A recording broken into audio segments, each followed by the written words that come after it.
কিছুদিন আগে আমার এক কাজিন মানে আমাকে প্রশ্ন করলো যে সেও লয়ে পড়াশোনা করেছে, বললো এত পড়াশোনা করেছি এবং তার কিন্তু রেজাল্টও অনার্সে অনেক ভালো, এলএলবি তে সে খুব ভালো করেছে একটা পাবলিক ইউনিভার্সিটি থেকেই।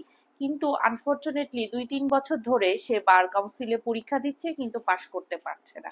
এটার কারণ কি? হ্যাঁ, আমাদের অনেকের যারা আর কি সদ্য এলএলবি পাশ করেছেন বা এখনো থার্ড ইয়ারে আছেন বা দেখা যাচ্ছে 10th বা 9th সেমিস্টারের দিকে আছেন, তো তাদের উদ্দেশ্য করে আজকে আমি মনে করলাম যে একটা শর্ট ভিডিও করে দিই। কারণ ভয়েস অফ ল সাধারণত নানা রকম আইন বিষয়ে বা মামলা মোকদ্দমার বিষয়ে বা সামাজিক ইস্যুগুলো নিয়ে কথা বলে, কখনোই এই টাইপের ইয়ে নিয়ে আসলে আমাদের খুব কম বলা হয়, কারণ আসলে আমরা অনেকটাই পেশাগত জীবনে ঢুকে গেছি, ছাত্র অবস্থার কথাগুলো আর কি বেশি বলা হয় না। তো সেই ক্ষেত্রে আমি বলবো যে দেখেন, এখন কিন্তু বার কাউন্সিলের পরীক্ষার ধরন অনেকটাই কিন্তু বদলিয়ে গেছে বলতে কি, আগে যেমন রিটেন হতো সরাসরি জজ কোর্টে, এমসিকিউটা হতো না। এখন কিন্তু এমসিকিউ যুক্ত হয়েছে, এমসিকিউ, এবং ম্যাক্সিমাম 80% বা 70% স্টুডেন্ট বাদ পড়ছে এমসিকিউতে। তাহলে এখন কি করতে হবে? তো আমি এই জন্য বলবো যে আপনার যদি মনে করেন যে না, এলএলবি পাশ করে আপনি আইনজীবী হতে চান, মানে অ্যাটলিস্ট অ্যাডভোকেসি সনদটা নিতে চান, আপনি আইন পেশায় যুক্ত হতে চান, আমি অ্যাডভোকেসি সনদ মানেই ধরে নিব আপনি আইন পেশায় আসতে চান বা অ্যাডভোকেট হতে চান, তো সেই ক্ষেত্রে আপনি যে বার কাউন্সিলের পরীক্ষায় আপনার জজ কোর্টে দিয়েই তো শুরু, পরে তো হাইকোর্ট পরে। তো জজ কোর্টের বিষয়টা আর কি, যে যারা আর কি লাস্টের দিকে আছেন, থার্ড ইয়ার শেষ করেছেন, ফোর্থ ইয়ারে উঠেছেন বা 9, 10, 11 সেমিস্টারে লাস্টের দিকে, তখন কিন্তু আপনাদের মেজর মেজর যেসব বার কাউন্সিলের যে টপিক গুলো নিয়ে সাবজেক্ট গুলো থাকে সেগুলো কিন্তু অলরেডি পড়া হয়ে যায়, যেমন penal code, CrPC, CPC, evidence, এগুলো কিন্তু পড়া হয়ে যায়। তো আমি বলবো যে আপনারা কিন্তু এই যে পড়ে এক সেমিস্টারে, থার্ড ফোর্থ সেমিস্টারে পড়েছেন পেনাল কোড, পড়ে আর ধরেন নাই, না কখনোই করবেন না। এই 3-4টি মেজর ল বলতে গেলে যে সর্বজীবনের আপনার সঙ্গী, যদি আপনি আইন পেশায় আসতে চান আপনি এই পড়াগুলো কন্টিনিউ রাখবেন। কারণ আমি এমসিকিউর কোয়েশ্চেন গুলো দেখলাম কয়েক বছরে, যে এমসিকিউ কোয়েশ্চেন গুলো হয় কি বই রিলেটেড, ঠিক আছে, আপনি যে পড়াশোনা করছেন সেটা রিলেটেডই, আপনার প্র্যাকটিস রিলেটেড বা ড্রাফটিং রিলেটেড কিছু না, আপনার সেকশন রিলেটেড, ওই সেকশনে দেখা যাচ্ছে যে হাইডিং কিছু বিষয় সেকশনে যেরকম পড়েছেন সেই ভাষাটা না দিয়ে সিমিলারলি ওই ভাষাটাই বা ওয়ার্ড গুলা সিমিলার ওয়ার্ড ইউজ করছে, ঘুরিয়ে পেঁচিয়ে দিচ্ছে। সুতরাং আপনি যদি সেকশন সম্পর্কে আপনার ধারণা থাকে এবং কোনটি কোন অধ্যায়ে এবং কতগুলো সেকশন, আইন সম্পর্কে, সোজা কথায় বইয়ের আইন সম্পর্কে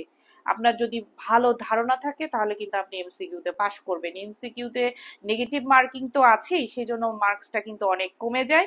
প্লাস দেখা যায় যে 100টা তো এক এক ঘন্টার মধ্যে দাগানো অবশ্যই একটু টাফ ব্যাপার। আর আপনারা বাসায় বেশি বেশি করে প্র্যাকটিস করবেন। লাস্ট যদি আপনি 1 ইয়ার যদি প্র্যাকটিস করেনি, তাহলে আমার মতে এমসিকিউতে আটকানোর কোনো মানে সম্ভাবনা নাই।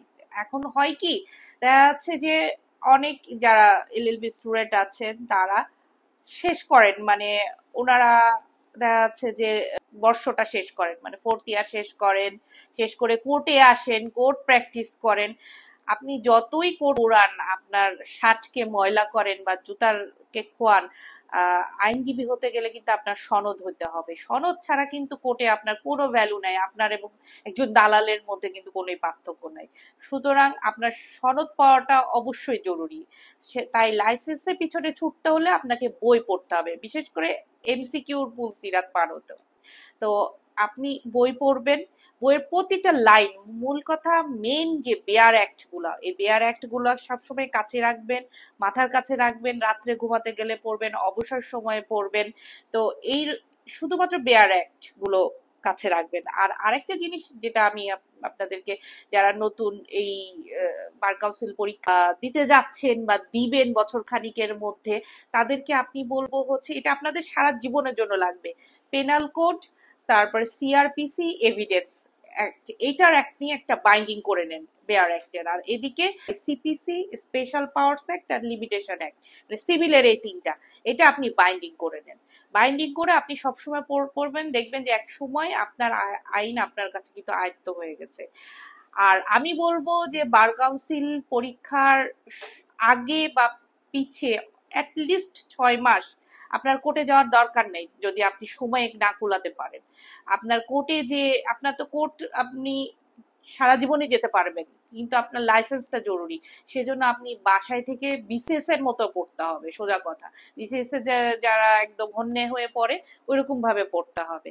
তো আশা করি আমার এই 2-4টা সাধারণ কথা আপনাদের উপকারে আসবে, এবং আপনারা যদি এভাবেই একটু আগে থেকে, একটু বছরখানেক আগে থেকে শুরু করেন এমসিকিউ পরীক্ষা, আপনারা এক চান্সে পাশ করবেন বলে আশা রাখি। ধন্যবাদ।